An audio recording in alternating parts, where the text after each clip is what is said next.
Hi, namaste.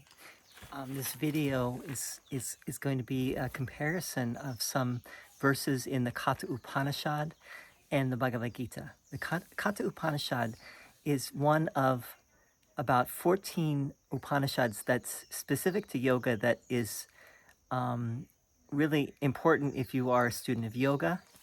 And the Katha Upanishad is just a very, very good story too.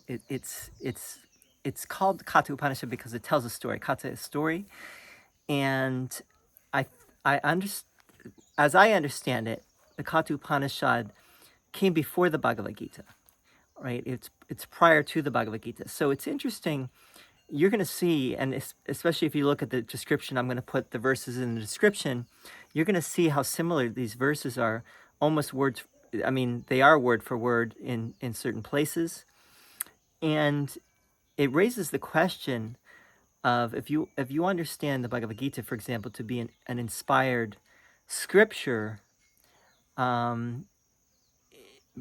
it seems to have borrowed from a previous scripture.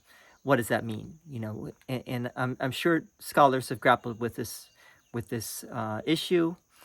To me, it raises that question of, you know, is the Bhagavad Gita truly coming from a revealed source, you know, like a divine inspiration?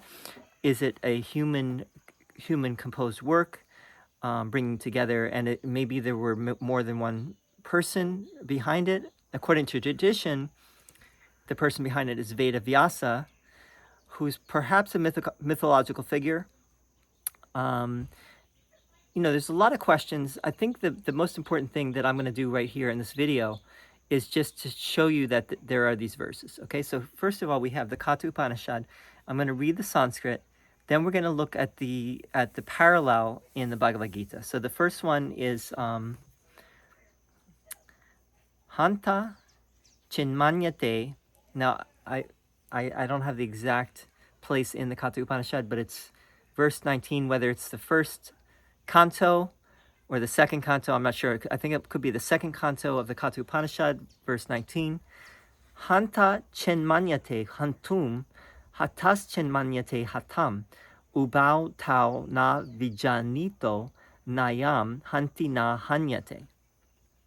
If the killer thinks he kills, and if the killed thinks he is killed, neither of these apprehends aright. The self kills not, nor is it killed. Now, this might not be the best translation, the English translation.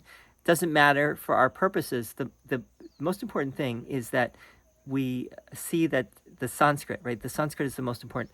And again, the Sanskrit here is hantā-cenmanyate hantum, hataścenmanyate hatam, ubhau tau na vijānīto, nāyam, hanti na hanyate. Then we have, and if that sounded, if you know the Bhagavad Gita, that probably sounded a little bit familiar. Here it is in the Bhagavad Gita. Enaṁ vetti hantāraṁ, yaśh chainaṁ manyate hatam, ubhau tau na vijānīto, nāyam, hanti na hanyate. Now the second line is the exact same thing. Exact same line in the Katha Upanishad and the Bhagavad Gita. In the Bhagavad Gita, the translation I have here is one who imagines this, meaning the embodied self or the Atman, to be the slayer, and one who thinks it is slain, neither of them understands. Ubhau tau na vijānītaḥ. This does not slay na ayam hanti, nor is it slain na hanyate. So it's all about, you know, it's that famous verse, you know, the one who thinks he slays, or the one who thinks that he can be slain, neither of them understands correctly. This is famously quoted by Emerson in his poem. I think it's called Brahma. It's just a famous line, right? Now, it's clearly one of these is borrowing from the other. Whether the Katha is borrowing from the Bhagavad Gita or the Bhagavad Gita is borrowing from the Katha. By the way, the Bhagavad Gita is also understood to be an Upanishad. It's not an Upanishad per se, because it really is in the in the epic literature, right? It's the Bhagavad Gita is part of the Mahabharata, which is this epic story, but it is very, very much in line with the Upanishads, and I will also show in this video in just a little bit the other parallels, not just in the verses, but in the themes that are shared between the Bhagavad Gita and the Katha Upanishad in particular. But I'm sure the Bhagavad Gita shares themes with other Upanishads as well. So that's the first verse. The second verse. All right, let's see. What do we have? Katha Upanishad. Na jayate mriyate. Let's see. Okay. Na jayate mriyate va vipaschin nāyam kutaschana babuva kaschit. Ajo nitya shashvato yam purano na hanyate hanyamane sharire. The knowing self is not born, it does not die. It has not sprung from anything, nothing has sprung from it. Birthless, eternal, everlasting, and ancient, it is not killed when the body is killed. Right? That's the Katha Upanishad. And it sounds, if you know the Gita, this sounds very familiar, right? Birth is such, especially that second line.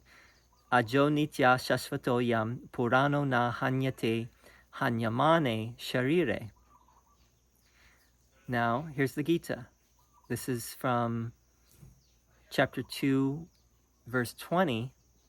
By the way, these verses in the Gita are the ones that are parallel to the Katha Upanishad.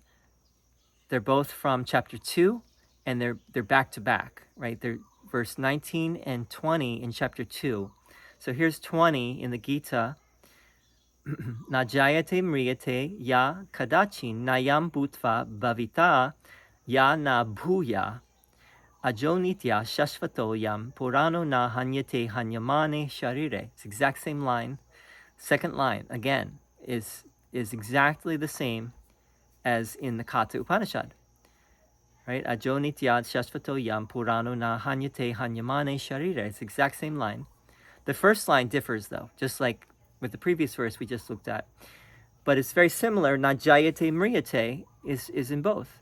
Na jayate mriyate, but then it differs a little bit. The Gita says it is not born, nor does it ever die, nor having been will it again cease to be. The Katha Upanishad says the knowing self is not born, it does not die, it has not sprung from anything, nothing has sprung from it. So, it's not just happenstance, it's not just chance that these verses are the same, right? Someone's borrowing from the other. That doesn't generally happen, I mean, it could happen. Let's put that as a possibility. It is a possibility that two people were inspired in just the same way to come up with this exact same words. Maybe, who knows? But I think it's more reasonable and probably more correct to say that one writer took a line from another writer. I think a lot about music, and I've been writing about music. I've been thinking about the Beatles. I just was thinking today about the Beatles song, "The Sun King," it's called "The Sun King," I believe. Not only is the Sun King, this is on Abbey Road, not only is the Sun King kind of it's John Lennon's answer to "Here Comes the Sun," right? Which is by George Harrison, but the Sun King is also the Beatles trying to be like Fleetwood Mac, because they had a song called "Albatross," and if you listen to that song "Albatross" back to back with the Sun King, it's very similar, but the Beatles definitely did a better song, right? They borrowed from "Albatross" by Fleetwood Mac, but they made something better. And maybe that's the case with the Bhagavad Gita. Maybe the Bhagavad Gita, the author of the Bhagavad Gita, was taking from the Katha Upanishad and trying to improve upon it, trying to say, look, I can do something better here. Maybe, it's possible. Here's some other themes that we find I'm sure there's a lot more themes, but these are just a few. Talks about the Ashvata tree. Both the Katha and the Gita talk about the Ashvata, which is the people tree. Talks about the city of 11 gates, which is the eyes, the nose, the mouth, the ears, the different orifices of the body. Both of them talk about wonder. They have verses about wonder. They're not exactly the same, but they talk about this word in Sanskrit, ascharya. Both of them focus on not grieving, right? Krishna keeps telling Arjuna, do not grieve, right? The wise do not grieve. The wise do not grieve. And the same with the Katha Upanishad. All throughout the Katha Upanishad, the wise go beyond grief, and they find eternal joy. They find immortality. Both talk about going beyond the senses. You have to transcend the senses. You have to transcend the gunas. Both talk about Om, and they say, things about Om and how important Om is. But you find this in all the Upanishads, really. Not all these themes, but I'm sure there's other themes. Like I said, I'm sure there's other themes, but these are shared by the Gita and the Katha Upanishad, and it just definitely raises to question again if there was a borrowing happening, or you could say an inspiration happening, and what does it mean, right? Personally, I think we tend to take scripture maybe a little bit too seriously, which might be our problem, and I think maybe we might want to take the spirit of it, not go necessarily so much by the letter of it, but by the ideas contained therein, and not worry about all these things. Like maybe I'm taking this too seriously myself, but I think it's also important to maybe not be so stuck on the Gita is divinely inspired, completely word for word, comes through the highest source. Maybe it did, maybe these verses did, maybe that's why the Gita borrowed from the Katha Upanishad, because it knew that this is coming from a very high source. I'm just saying, I'm just bringing it up. Other people, I'm sure, have seen the same thing that I've seen. If you have, and you want to share something in the comments, love to hear from you. If you are a scholar like me, please say something. I'd love to hear what you have to say. Have you thought about this yourself? What have you come to? What have you understood? Please feel free to bring that to bear in this, and yeah, I'll see you again soon. I'm gonna do more videos like this. I just actually published a translation of the Bhagavad Gita. I'm gonna eventually get to the Katha Upanishad as well. It's out on Amazon, the translation. I'll put the link in the description here, and I'll see you soon. Thank you for listening. See ya. Hari Om Tat Sat.